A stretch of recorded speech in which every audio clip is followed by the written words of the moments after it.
Don't be afraid to wash your vintage quilts.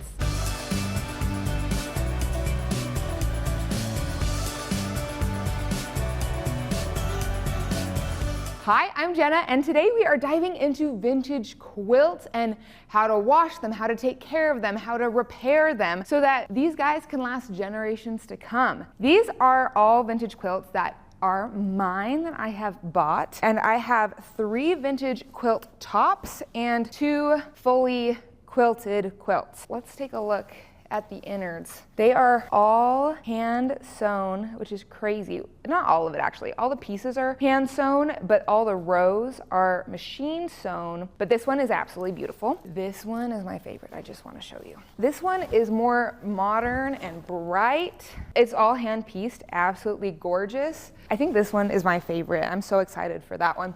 This one is also beautiful. Beautiful, beautiful, beautiful. This one is the one that had the most browning on it. The fabric was discolored the most out of those 3 quilt tops. But this one is just so gorgeous. And this one, all of the flower appliques were hand sewn on here, but all of the actual blocks were machine sewn together. If you have a vintage quilt at home, you need to wash your vintage quilt. I know that is so scary, and I was scared to wash these. These actually have been sitting in a closet for probably a year and a half, maybe even 2 years, waiting for me to wash them and use them because I was so afraid to ruin them if I washed them. And I did some research and found that washing your quilts actually helps strengthen them over time.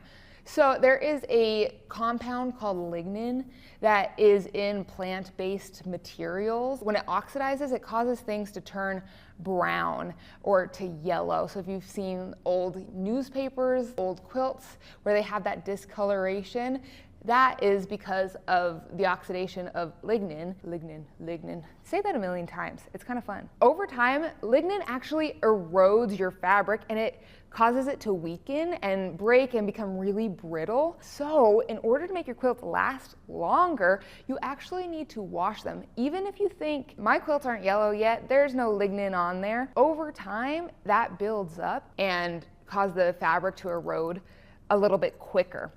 So you should actually wash them. Crazy, right? But now you're thinking, okay, I gotta wash them, but then how do I wash them without ruining them? That is a question I also had. So I did the experiment myself and I washed these 3 quilts. I'm gonna put some pictures up here of what these quilts looked like before I washed them. This applique flower one had so much discoloration on it that I was afraid that a lot of it would not come out. This brightly colored quilt top, this one had a little bit of browning and yellowing, but not too much, just a few places that were more noticeable. And this blue pinwheel 9-patch quilt top, it wasn't really discolored in a lot of places. There were a few little places. It just, all the color just seemed to look a little bit drab, and you could see on the edges how there was a lot of discoloration. So what I did is I put these 3 quilt tops into my bathtub with some lukewarm water. And I learned you want to either use lukewarm or room temperature or cold water, especially because you don't want your fabric to have a chance of bleeding. I then added 4 scoops of a mild detergent, I used OxiClean, into the water, kind of mixed it around to let it dissolve, and then let the quilts sit in there for 6 to 8 hours. I lost track because I was running errands, and my errands turned into a little bit longer errands. But I let it sit, and oh my goodness, that water was disgusting. It looked like chocolate milk. It was so gross. I emptied out all that water after 6 to 8 hours. Then you want to fill back up your tub, rinse out these guys, let it drain again. And after everything drained, with a vintage quilt, you don't want to wring out the quilt because these fibers in your fabric are already delicate from sitting over time. And when you do that, it is going to break some of these fibers and cause pieces to fall out, stitches to come loose, thread to break. And so when you want to rinse these guys out, all you're going to do is push down on the fabric. So what I did is I just put it against my bathtub and I just pulled it towards the edge and just pushed the extra water away and then kept going until I got it not even mostly dry, but it just wasn't sopping wet. If you want to rinse your quilt a couple times until the water comes out clean, you can. I just did not have the time for that, so I did one good rinse. Then you want to lie your quilt flat as much as possible for it to dry. And you can either do that outside. If you have space inside, you can. During summer, that's a great idea. But because I didn't have space and it is the middle of winter, I did something slightly controversial that I was a little bit afraid of, but I did it with one quilt first and it worked out well. When you add a quilt top into the washer and the dryer, we all have done it by accident before, thinking we could just wash it like normal. The fabric just falls apart, especially in the washer. So what I did is I threw these directly into the dryer. I missed the washer. I said, nope, I already did a wash for these. I'm not putting them in the washer. I put them into the dryer and did a run on delicate. And you can see that all of the backs of my quilt are still intact and my stitching didn't come out. There's not like wobs of little loose fibers from the fabric. So putting it in delicate worked great. And I did each of these quilts on their own so that they could dry a little bit faster. And I had to run them through the delicate cycle twice for them to get all the way dry. Now that we know how to wash a vintage quilt, how do we repair a vintage quilt?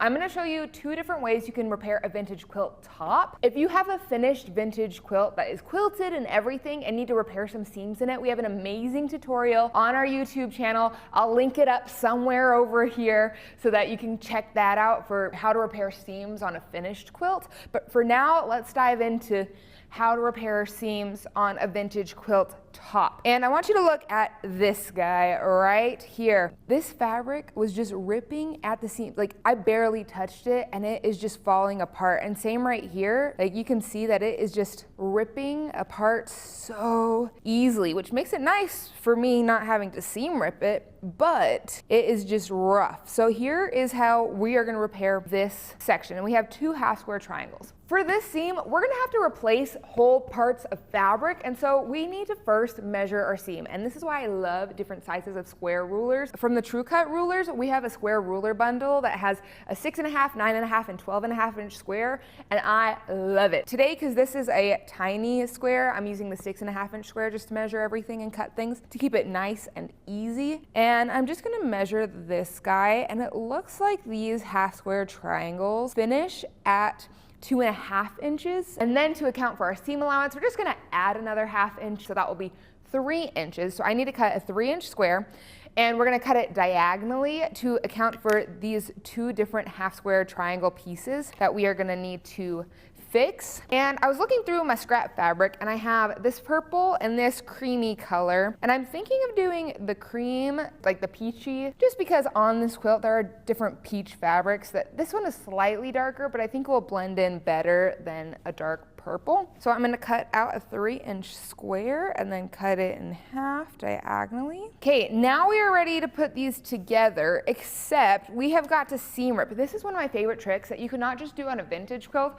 but other quilts. If I misplaced a block in the middle of the quilt and it's really bugging me, I can seam rip it in a certain way and then just replace it without seam ripping the entire row or area, which is nice. So because I need to fix these 2 pieces, I am gonna go ahead and seam rip this half square triangle part right here. As I'm seam ripping this piece, I'm noticing that the rows were put together like this. So I'm also going to want to seam rip just maybe 1 inch into this next piece right here. And then I'm gonna seam rip down here and this piece right here so that all of this is taken out. And then we can make some adjustments and fix that. This piece where the fabric ripped, I noticed that is slightly less than 1/4 inch, so I'm not gonna seam rip that. I'm just gonna sew over it to make my life easier. And then this will rip out nicely. Then I can just seam rip this side. We've got everything seam ripped, and now we have our 2 little pieces, and then all of this is nice and ready to go. What I'm gonna do first is I am just going to press the fabric that we seamed ripped out of it that we need for our half square triangles to make things nice and easy to work with. And now we can sew our little half square triangle pieces, just like you normally would. I've been in the online quilting world long enough to know that I know a lot of people will probably comment on, this is a hand sewn quilt, why are we machine sewing these half square triangles? One I want these seams to be stronger so they'll last longer. 2, this is all hand sewn by one person. And if I go and hand sew the next piece onto it, when someone down the road looks at how it's constructed, they're gonna think, oh, this entire thing was hand sewn by one person. This is crazy. It's lasted this long. Just things like that. Me machine sewing this is showing, hey, most of this fabric is years and years old, but in this one spot, it needed to be repaired, so I'm gonna machine sew that one spot. Also, when looking at the seams on this quilt, it looks like it was put together by 2 different people because most of it is hand sewn and the rows are sewn together by hand, but all the rows, whenever you put them together this way, they're all machine sewn, which tells me that someone else finished it. So I'm just adding to that. It's cool to be a part of this quilt story. I'm gonna press these open like you normally would, or technically I'm pressing to the side. Then I'm gonna look to see how these guys are gonna be oriented, and it looks like this. So then I can go ahead and sew these 2 together. I'll press it. So this person pressed their seams this way, so this guy, I'm gonna press my seams the opposite direction. Now I've gotta sew this piece into this spot, and here is my trick for doing it. First, I'm gonna press all of these seams out. You can see these guys now have their raw edges out, and I'm gonna start by sewing this piece onto here, and I am gonna use some pins to keep everything in place. And then now I can sew this using your standard 1/4 inch seam allowance. And I just have to make sure, because this is a tender piece of fabric, I gotta make sure not to pull any of the fabric a whole lot. And now I can fold this up and over and attach it to this piece of fabric right here. And then I can sew this together. And then from here, I can attach it to either side. So I'm going to fold this guy over first. And then at the same time, to make things a little bit easier, I'm gonna fold this row. And then again, I can pin it in place so that I know where I'm sewing. And then I'm just gonna use my 1/4 inch seam allowance to sew these 2 portions shut. And now this part is fixed and it looks beautiful, and I can go ahead and do that to different parts on this quilt. Now here's the second way you can repair seams on an unfinished quilt top. This quilt is all applique, and if you look right here, we had a nice break. Except the hard part with this is if I replace the fabric, this fabric is already thin and it is discolored. So if I put a white or a cream behind it or replace it with it, it is gonna look a little bit rough. So we're gonna use a fusible interfacing method instead. With this method, I am going to do everything on my ironing board just so that I don't have to move anything around. So I'm gonna take a piece of lightweight fusible interfacing and I'm gonna stick it behind where that hole is. Then I'm just going to kind of play around with the fabric and kind of just pin it in different spots till it looks like all the fabric is nicely where I want it. And it's okay if there's still little holes in here. I just want it mostly pieced. And then because we use fusible interfacing, I can go ahead and iron this, or technically press it, and my fabric will stick to the interfacing. And you can still see a layer of the fusible behind it, but for me that is okay. I'd rather have a stronger piece of fabric in that area. One thing that I just noticed is as I was pressing this guy, the fabric in this area got a little bit darker, and I'm gonna guess it's because of the oxidation that has happened over time. I'm guessing that me washing this out like I did with this fabric earlier, that wash method will help get this dark stuff out. Now that we've given the fabric and the rip a little bit more structure, this purple piece, it has ripped. It is not going to last right there. I should probably seam rip it. But in my mind, if I'm gonna seam rip this part, I could destroy some of the ladder stitching right here, and I just don't wanna mess with that. So what I'm gonna do is I found this cute fat 1/4 in my stash, and I think that would work perfectly right here. So I am going to kind of create a little template to cut this out of. And there's a couple ways you could do this. What I found easiest was to put your fabric right sides together on top of another petal. I can feel right here that this is the edge of that petal. And then I can take a fabric marking pen and I can just lightly outline it. And then once I get down to this seam, I notice it's more straight. So this is where a nice ruler would come in handy. And it's going from here to right here, like that. And then here I'm feeling this. Ooh, I looked up and this needs to go a little bit this, there we go. And then it looks like right here, it goes to right here. So I'm just following along the stitch line. And a lot of this is really by feel, so just make sure everything feels right. And that to me looks pretty good.